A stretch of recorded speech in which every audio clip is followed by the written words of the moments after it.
नमस्ते।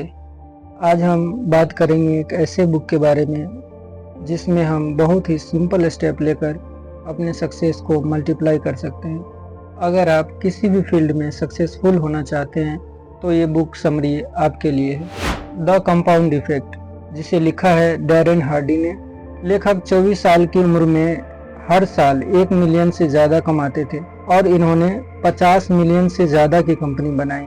इन्होंने जिस रूल को फॉलो किया उसे ही हम इस बुक से जानेंगे। आपने कंपाउंड इंटरेस्ट के बारे में सुना ही होगा, परंतु क्या आपने सुना है कि हमारे एक्शन, चॉइस और हैबिट भी हमें कंपाउंड रिजल्ट देता है? अगर नहीं तो आइए इस बुक से हम सीखते हैं। इस बुक को लेखक ने 6 चैप्टर्स में बताए हैं।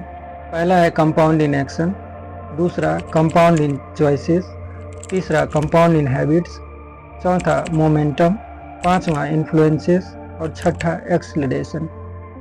पहला कंपाउंड इफेक्ट इन एक्शन, इसे हम एक एग्जाम्पल से समझते हैं। 3 दोस्त होते हैं, लैरी, स्कॉट और ब्रैड। लैरी कुछ नहीं करते और कंप्लेन करते रहते हैं कि उनके जीवन में कोई बदलाव नहीं हो रहा। दूसरा स्कॉट, जो डेली 10 पेज बुक्स पढ़ते हैं और 30 मिनट्स इंस्पिरेशनल ऑडियो सुनते हैं। इसी क्रम में उसे डाइट के बारे में पता चलता है और वह अपने भोजन से 125 कैलोरी कम कर देते हैं और वो परिणाम देखना चाहते हैं। ब्रैड कुछ गलत निर्णय लेते हैं, वो टीवी लगाते हैं, फूड चैनल देखते हैं और खुद ही बनाते हैं और उसे ट्राई करते हैं, परिणाम की बात करते हैं। लैरी, उनके जीवन में कुछ भी परिवर्तन नहीं दिखता। स्कॉट, उनके जीवन में सब कुछ अच्छा होने लगता है, उनका शरीर, कार्य और परिणाम सभी अच्छे हो जाते हैं।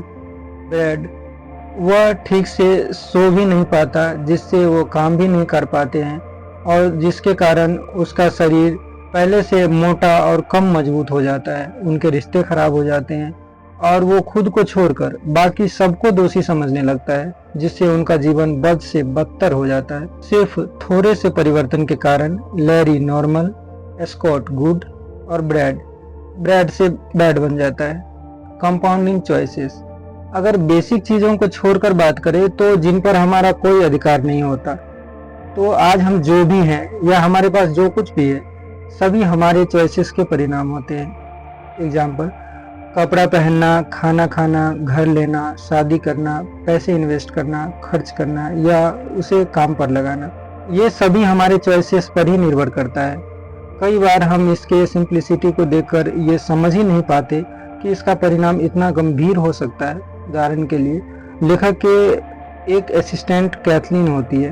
वह हर वर्ष $40,000 कमाती है। एक बार वो लेखक के पास आती है और कहती है कि आप जो भी कमाते हैं उसका 10% सेव करने के लिए कहते हो। यह सुनने में तो अच्छा लगता है, पर यह संभव नहीं है। उसने अपने खर्चे गिनाए और फिनेंशियल ऑब्लिगेशन बताई कि मंथ के एंड तक उसके पास कुछ नहीं बचता। राइटर कहते हैं कि मैं तुम्हें बताऊंगा कि अमीर कैसे बनते हैं। लेखक ने कैथलीन को बताया कि अपने खर्च को ट्रैक करें। उसने एक नोटबुक रखने की सलाह दी। पहले महीने कैथलीन $33 अर्थात 1% सेव करती है। इसके लिए वह अपना टिफिन घर से लेके जाती है। दूसरे महीने 2% अर्थात $67 बचाती है। इसके लिए वह अपना केबल सब्सक्रिप्शन सर्विस चेंज करती है। तीसरे महीने 3%, इसके लिए वह अपना मैगजीन का सब्सक्रिप्शन कैंसिल करती है और स्टारबक्स जाने के बदले कॉफ़ी घर पर ही बनाती है। वर्ष के अंत तक कैथलीन अपने कमाई के 10% बचा रही थी और उसने पर्सनल ग्रोथ पर भी काम की। सैकड़ों घंटे उसने अपने इंस्पिरेशन एंड इंस्ट्रक्शनल कंटेंट सुनना शुरू की। इस तरह उसने ऑर्गेनाइजेशन को भी अपने मनी सेव करने में काफ़ी मदद करी। दूसरे वर्ष के अंत तक वह $1,00,000 से भी ज़्यादा कमा रही थी, वो भी सिर्फ 40,000 बेसिक सैलरी पर। इस तरह उसने अपना काम शुरू की। वह अब मिलियन का 1/4 हर वर्ष कमा लेती है। वह अब मिलियनर बन चुकी है और यह सब उस छोटे से चॉइस के कारण हुआ जो $33 हर महीने बचाने से शुरू की थी। चॉइस के रिजल्ट शुरू में नॉर्मल लगता है, परंतु जब यह टाइम के साथ कंपाउंड हो जाता है तब यह सीरियस चेंज लाती है। इसलिए चॉइस हमेशा सोच कर ही लेना चाहिए। तीसरा चैप्टर है कंपाउंडिंग हैबिट्स। अरिस्टोटल लिखते हैं कि आदत वो होता है जो हम बार बार करते हैं। बैड हैबिट्स हटाने के लिए 5 रणनीति अपना सकते हैं। पहला है आइडेंटिफाई योर ट्रिगर्स। आप अपने सभी बुरी आदतों को लिख लें जिससे आप उसके बारे में सही से जान जाएं। दूसरा, क्लीन हाउस। आपकी जो भी बुरी आदत है उनसे जुड़ी चीज़ों को हटा दें। अगर आपको जंक फूड खाने की आदत है तो अपने घर से सारे जंक फूड हटा दें, खरीदे भी मत। तीसरा, स्वाइप इट। इसमें हम बुरी आदतों को अच्छी आदतों से रिप्लेस करते हैं। अगर आपको चाय पीने की आदत है तो आप चाय की जगह गर्म दूध पी सकते हैं। इससे आपकी बुरी आदतें हट जाती है और अच्छी आदतें आ जाती है। चौथा है ईज इन। इसमें जो हमें पुरानी आदतें हैं हमारे पास, उन्हें हम थोड़े थोड़े करके ठीक करते हैं। इन्हें ठीक होने के लिए समय देते हैं क्योंकि इनके बनने में भी काफ़ी समय लगा होता है। पांचवा है जंप इन। इसमें हम कुछ आदतों को एकाएक ही पूरी तरह से छोड़ देते हैं। पहले तो ये ठीक नहीं लगता पर धीरे धीरे आदत हो जाती है। चैप्टर 4 है मोमेंटम। आपने हाई स्कूल के बुक से न्यूटन्स लॉ अवश्य ही पढ़ा होगा। इसके अनुसार अगर कोई वस्तु रेस्ट पर है तो रेस्ट पर ही रहेगा और अगर मोशन में है तो मोशन में ही रहेगा। यही बात इंसान के साथ भी होता है। अगर कोई व्यक्ति सफल हो रहा है तो वह लगातार सफल होता रहता है और अगर कोई टीवी देख रहा है तो वो टीवी ही देखता रहता है। एक बार जब आप रेस्ट से मोशन में आ जाते हैं तब आपके रिजल्ट कंपाउंड होकर मल्टीप्लाई होने लगता है। इससे अधिक रेस्ट से मोशन में आने में ही एनर्जी सबसे अधिक लगता है और उसके बाद परिणाम हमें कम एनर्जी में ही मिलने लगता है। चैप्टर 5 है influences. Birds of a feather flock together. आप जीवन में जैसा बनना चाहते हैं वैसे ही लोगों के साथ रहें। आपके साथ रहने वाले ही आपका 95% सक्सेस और फेलियर डिसाइड करता है। इसके लिए हमें 3 बातों को ध्यान में रखना चाहिए। पहला, डिसोसिएशन। निगेटिव थॉट वालों से दूर रहें। ऐसे लोग आपके अच्छे और पॉजिटिव विचार को समझने की जगह आपको खुद के निगेटिव थॉट में ही लगाने का प्रयास करेंगे, जिससे आपकी सक्सेस धीमी पड़ जाएगी या खत्म हो जाएगी। इसके लिए ऐसे लोगों से दूरी बनाकर रखें। दूसरा है लिमिटेड एसोसिएशन। कुछ लोग ऐसे होते हैं जिसके साथ आप थोड़ा समय बिता सकते हैं पर अधिक समय नहीं। ऐसे लोगों के साथ अधिक समय बिताने से आपका नुकसान हो सकता है। उदाहरण के लिए, अगर कोई कॉमेडी करता है तो आप उसे थोड़ा समय दे सकते हैं, परंतु अगर आप उसे अधिक समय देंगे या साथ अधिक समय बिताएंगे तो आपकी लाइफ भी एक कॉमेडी बन जाएगी। जो लोग 3 मिनट तक साथ रहने से अच्छा है उनके साथ 3 मिनट ही बिताएं, 3 घंटा नहीं। तीसरा है एक्सपेंडेड एसोसिएशन। अब हमें ऐसे लोगों को तलाश करना चाहिए जो हमारे सक्सेस में मददगार हो सके और जो अपने फील्ड के एक्सपर्ट भी हो।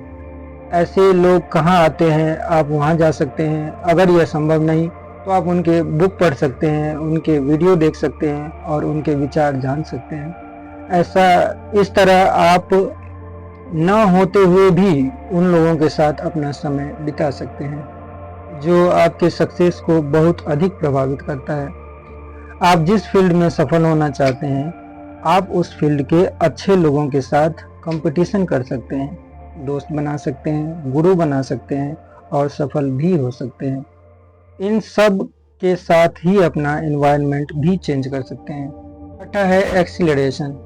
जब आप कोई काम करते हैं तो एक ऐसा वक्त आता है जब आप सोचने लगते हैं कि यहाँ से वापस जाऊं या आगे बढ़ूं।